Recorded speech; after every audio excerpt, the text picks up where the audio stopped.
बिस्मिल्लाहिर्रहमानिर्रहीम। अस्सलाम वालेकुम। पॉजिटिव पाकिस्तान के साथ आज एक बार फिर खूबी खलीक हमारे साथ हैं, जो कि क्वालिफाइड प्रोफेशनल साइकोलॉजिस्ट हैं।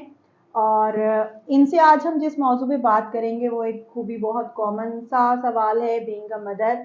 जो मेरा खुद का भी सवाल है, एक रियलिटी लाइफ का सवाल है कि being a mother of a teenager, मेरा बेटा 18 ईयर्स का है और सून इंशाल्लाह यूनिवर्सिटी की तरफ परस्यू कर रहा है। तो मुझे ये प्रॉब्लम आती है कि टीन एज के लिहाज से उसके जो एटीट्यूड्स हैं, उसके फिजिकल चेंजेस के साथ साथ जो उसके बिहेवियरल चेंजेस हैं, उसको मैं कैसे समझूं, मैं कैसे हैंडल करूं। टीनेज ईयर्स क्योंकि बहुत सेंसिटिव ईयर्स होते हैं, इससे इट्स वेरी इंपॉर्टेंट कि हम इससे जब डील भी करें हों तो हम बहुत सेंसिटिविटी के साथ और सेंसिबल तरीके से इन चीज़ों को डील करें।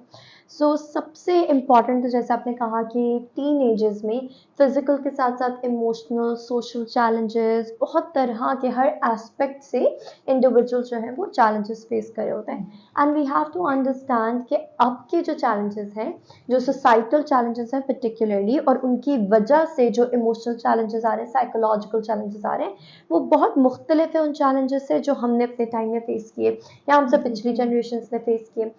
सो it's important for us to remember कि अब हमने इनको डील भी जिस तरह से करना है, हम उस तरह नहीं कर सकते क्योंकि हमारे पेरेंट्स इस तरह से करते थे, इसलिए हम भी वैसे ही करेंगे। हमें आजकल के चैलेंजेस को अंडरस्टैंड करते हुए अपने बच्चों से इस तरह का बॉन्ड रखना है कि वो हमारे साथ कंफर्टेबल महसूस करें, ओपन अप करने में, बात करने में, और हमारा बॉन्ड इतना ट्रस्ट पे बेस्ड हो कि जब हम उनसे कोई बात करें या उनको समझाएं, अपना ओपिनियन दें, तो वो हमारी बात को समझें भी।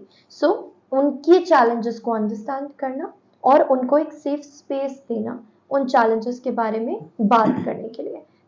ब्रीफली लेकिन इसमें जो एक कॉमन प्रॉब्लम आती है ना, देखें खूबी के बहुत सारे वालदैन को यही नहीं समझ आता ना कि उनको चैलेंजेस क्या फेस करने पड़ रहे हैं। दैट इज जो हम कॉमन लैंग्वेज में कहते हैं जनरेशन गैप। अब जितना जाहिर है कि वो लोग टेक्नोलॉजी से यूज टू हैं, इजीली यूज करते हैं, उतना हम लोगों को नहीं यूज करना आता। बहुत सारे जैसे अब सोशल मीडिया प्लेटफॉर्म्स हैं, बहुत सारे पेरेंट्स हैं जिनको उन प्लेटफॉर्म्स का पता भी नहीं है। तो पहली बात तो यही आ जाती है ना कि जब आपका वो गैप है, तो उस गैप को बच्चे जो हैं वो वालदैन के साथ और वालदैन बच्चों के साथ कैसे कवर करें कि जो एक जनरेशन गैप है।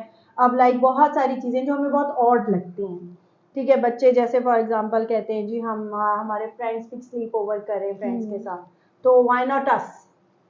अब यहाँ पे एक हमारा पुराना, एक हमारा, एक हर फैमिली का एक सेटअप होता है। बहुत सारे पेरेंट्स हैं, उनके डूज एंड डोंट्स होते हैं कि मेरी अपनी फैमिली में कि नहीं, sleep over is not allowed. तो इस तरह की छोटी छोटी जो प्रॉब्लम्स हैं ना, अब वो हम बच्चों को कैसे समझाएं कि हम, वो कहते हैं ये पुराना कल्चर है। ओपन कम्युनिकेशन अगेन सबसे इम्पॉर्टेंट की फैक्टर जो है इसका।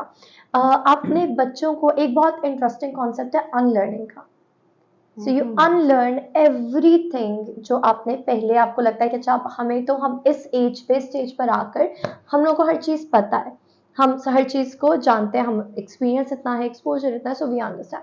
सो you unlearn this concept and then you start learning fresh कि अब जो इंडिविजुअल्स आ रहे हैं उनकी क्या तरीक़ेकार हैं, उनके लिए नॉर्म्स क्या हैं, उनको अंडरस्टैंड करना। लेकिन with that said, it's important for the children as well कि बाउंड्रीज सेट की जाएं, उनको इस्टेब्लिश भी किया जाए, उनको मेंटेन भी किया जाए। हर घर के अपने नॉर्म्स होते हैं जैसे आपने कहा, और उन नॉर्म्स को आगे पास ऑन करने के लिए अब फ़र्क क्या होगा कि पहले बस बाउंड्रीज हैं तो आपने उनको फॉलो करना है विदाउट क्वेश्चन।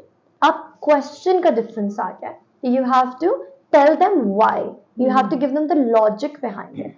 और जब यहाँ पर गैप आएगा कि हमें बताने की जरूरत क्यों है, हम एज पेरेंट्स कह रहे हैं कि तुमने ये नहीं करना तो तुमने नहीं करना, और आपकी जब ईगो आ गई बीच में, तो आपकी जो सेफ स्पेस की हम बात कर रहे थे वो खत्म हो गई। राइट। सो आपने ओपन कम्युनिकेशन करनी है, आपने अनलर्न करनी है ये चीज कि हमें हर चीज आती है, आपने उनके पर्सपेक्टिव से देखना है, और ये करते हुए एक बैलेंस मेंटेन करना है कि अब बाउंड्रीज को कैसे बीच में लाया जाए। So you give them the rational, you give them the logic, हम इस वजह से आपको मना करे हैं, हम इस वजह से इसको ठीक नहीं समझते, और अगर आप ये डिसीजन लेते हो गोइंग अगेंस्ट अस, तो उसके सर्टेन कॉन्सिक्वेंसेस होंगे जो आपको फेस करने पड़ेंगे। और उसके जो भी कॉन्सिक्वेंसेस होंगे you have to face them on your own. So boundary maintenance is very very important. Structure एक इंडिविजुअल को देना at every stage is important. आजकल की जो पेरेंटिंग है, हम जेंटल पेरेंटिंग की बहुत बात करते हैं. हम ये बात करते हैं कि अच्छा you should only be a friend, you should be more of a friend to your child. ये बैलेंस ढूंढना भी एक बहुत ट्रिकी चीज़ है, एक चैलेंज है पेरेंट्स के लिए भी. लेकिन हमारा सपोर्ट सिस्टम बनेगा या हम जो बच्चे के लिए सपोर्ट सिस्टम बनाएंगे वो ये बैलेंस ही उसकी बुनियाद बन सकता है कि आपने फ्रेंड तो बनना है. फ्रेंड किस सेंस में बनना है? ओपन कम्युनिकेशन, उनको सपोर्ट प्रोवाइड करना, उनको हर तरह से ये बताना कि okay whatever you are we are accepting you, whatever your challenges are we are here to support you. In addition to that, the parent self has to come in जब उनको ऐसा महसूस हो रहा हो कि अब बच्चा अपने लिए हार्मफुल चीज़ें चूज कर रहा है, अपने डिसीजंस में वो सही डिसीजंस नहीं ले पा रहा, तो फिर आप उसको गाइड करेंगे, फिर आप उसके लिए बाउंड्रीज मेंटेन करेंगे, फिर आप उसको स्ट्रक्चर देंगे. This is something that you have to follow and this is why you have to follow it. इसमें यही होता है ना, जैसे मुझे बाज़ फील होता है कि मैं स्ट्रिक्ट हो रही हूँ, बहुत सख्ती कर रही हूँ, लेकिन फिर जब मैं सोचती हूँ कि अगर मैंने ये सख्ती नहीं की, ये सख्ती ठीक है, लेकिन अब बाद में भी इन फ्यूचर अगर जैसे आपने कहा कि उनको ये बताना है कि ये आपके साथ गलत हो सकता है, ये सही हो सकता है, और अगर हम ये नहीं करेंगे थोड़ी सी सख्ती और वो जाके जब गलत होता है तो एट टाइम बच्चे ब्लेम भी करते हैं कि फिर आपको सख्ती करनी चाहिए थी, आपको हमें डिसिप्लिन करना चाहिए था, हम तो बच्चे थे. तो मतलब बीइंग अ पेरेंट ना, हम दोनों तरह से इस शशोपंज में होते हैं कि गुड और बैड के दरमियान, कि हम ये सही कर रहे हैं, अगर अल्लाह करे कि ये सही रहा तो सही है, गलत हो गया तो हमारे पर बच्चे ब्लेम करेंगे. तो इस सिचुएशन में और बच्चों के इस तरह के ब्लेमिंग एटीट्यूड्स के उसमें हमें क्या रिएक्ट करना चाहिए? Thinking what's at cost.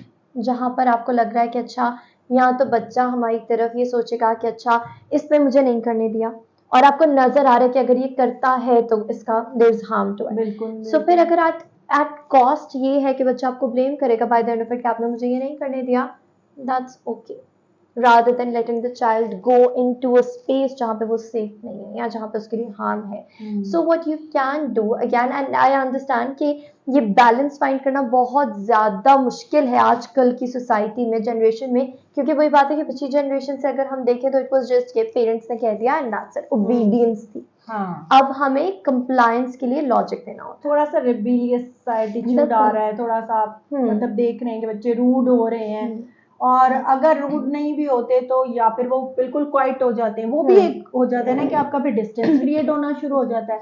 जब बच्चा आपसे दूर हो जाएगा इस उसमें कि अच्छा ये तो मैं जो भी बात करता हूँ ये इसको मना ही करते हैं, ये इसको नेगेटिव लेते हैं, तो वो दूर हो जाएगा, या वो रिबेलियस होगा या वो दूर हो जाएगा.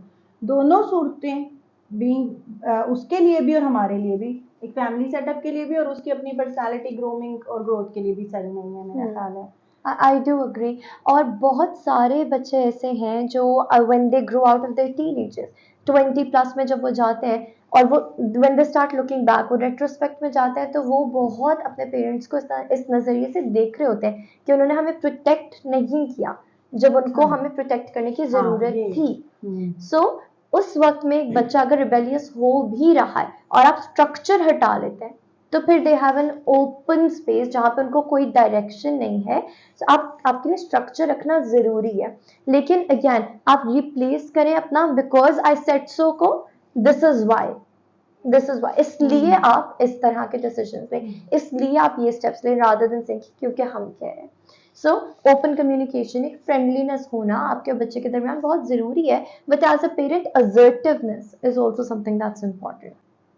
अच्छा, अब खूबी नेक्स्ट जो एक है सवाल जो मेरे जहन में भी है और हमारे माशरे का है, एक कॉमन फादर्स के लिहाज से, कि हमारे यहाँ मेल और फादर्स के जहन में ये है कि अगर हम ये कम्युनिकेशन ज़्यादा रखेंगे तो डिस्टेंस कम हो जाएगा हमारे अपनी औलाद के साथ, और उससे ये होगा कि हमारी रिस्पेक्ट, हमारा एक जो वो एक फादरली पिक्चर है उसके ऊपर हमारा फादर इमेज जो है वो उस तरह बिल्डअप नहीं हो सकेगा. तो व्हाट डू से कि फादर्स को किस तरह करना चाहिए? सो पहले तो आप ये देख रहे हैं कि जो फादर्स हैं उनके लिए रिस्पेक्ट की डेफिनेशन क्या है. क्योंकि अगर हम इसको रोब के उसमें ले रहे हैं कि अच्छा आपका रोब रहेगा एज अ फादर, तो फिर तो basically what you are saying is कि द चाइल्ड फियर्स यू, वो जो बच्चा है वो आपसे डरता है और एक डर की बुनियाद पे वो आपको आपकी ओबीडियंस करे, आपको फॉलो करे, आपकी बात मान रहा है। लेकिन अगर वही चीज़ जब हम एक हेल्दी पेरेंटिंग के नज़रिए से देखें, तो वही बातें जो वो बच्चा मान रहा है, वही तरीके जो आप उससे चाह रहे हैं कि वो उनको फॉलो करे, वो जब जेंटलनेस और काइंडनेस और कंपैशन के ज़रिए एक बाप भी पॉसिबल करवा सकता है और एक माँ भी पॉसिबल करवा सकती है, why is it that they would choose to build that response based on fear? So you choose, you're choosing, आप एक चॉइस करो कि अच्छा क्या हमने उनसे ये डिस्टेंस रख के, उनको गुस्सा दिखाकर, हमने उनको आंखें दिखाकर उनको बस अपने अंडर रखना है। So you're choosing either that कि हाँ बच्चा फियर की बेस पे, फिर इससे क्या होगा, इसका डिसएडवांटेज क्या है कि बच्चा करेगा फिर भी वही सारी चीजें, जब आपसे छुपाएगा बेहतर, या वो बच्चा कहीं और जाएगा वो वैलिडेशन ढूंढने जो वो एक बाप से ढूंढे। बाप एक रोल मॉडल है, बाप एक फादर फिगर की जब हम बात करते हैं, आपका प्राइमरी केयर गिवर है और बच्चा उससे बहुत कुछ सीख रहा है। तो अगर आप चाहते हैं कि वो आपसे अग्रेशन सीखे या वो आपसे ये सीखे कि मैंने अगले को डोमिनेट कैसे करना है, so you can choose this path. Otherwise अब आपके पास इतनी वास्ट रिसर्च है जिसके जरिए आप ये सीख सकते हैं। Unlearning, it's okay if you are not a perfect parent, you don't have to be a perfect parent, लेकिन आप अनलर्न करें उन चीज़ों को जो आपने पिछली जनरेशन से सीखी है, मॉडिफाई करें उस हिसाब से जो आपकी ज़रूरत है, and then learn the new ways, because अब आपके पास यूनिवर्सल रिसर्च है एट योर फिंगर टिप्स। आप फोन पे सर्च कर सकते हैं, व्हाई नॉट। आप हेल्दी पेरेंटिंग को सर्च करें, आप जेंटल पेरेंटिंग को सर्च करें, बैलेंसिंग एज अ पेरेंट आप उसको सर्च करें, you will have so many things, so much data. So आप ओपन कम्युनिकेशन रखें, आप अपने बच्चों के लिए एक रोल मॉडल बने और उस रोल मॉडलिंग में आप उनको ये सिखाएं कि आपने अपनी बाउंड्रीज कैसे मेंटेन करनी है, आपने इतनी डाइवर्स एक्सपोजर के साथ अपने आप को अपनी बाउंड्रीज में कैसे रखना है, आपने वो चीजें कैसे फॉलो करनी है जो आपका वैल्यू सिस्टम आपको बताता है, रादर देन शोइंग देम कि ओके अग्रेशन है आपने उनसे बात नहीं करनी, या बाप खड़ा है तो आपने उधर से गुजरना नहीं है, बल्कि बाप खड़ा हो तो बच्चे को तो प्रोटेक्टिव वो फीलिंग आनी चाहिए कि मेरा बाप खड़ा है, no one else would be able to say anything to me, right? No one else can target me. That's what a father is meant to be, a safe space rather than something, a source of fear. Very nice, very nice.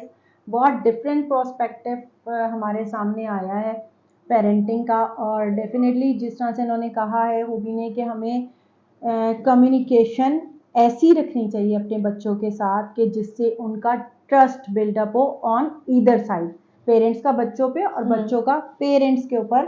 तभी हम एक open communication में जा सकते हैं कि वो आके आपको हर बात तभी बताएगा जब उसको ये ट्रस्ट होगा कि they are from my side. ठीक है, so thank you very much. और हम नेक्स्ट सेशन जो है वो अब हम करेंगे ये टीनेजर्स के सवाल कि एज अ टीन एज वो क्या सोचते हैं, और हम एक टीन एज के साथ ही आपका सेशन करवाएंगे इंशाल्लाह ताला। तो पॉजिटिव पाकिस्तान के साथ नेक्स्ट सेशन तक के लिए अल्लाह हाफ़िज़।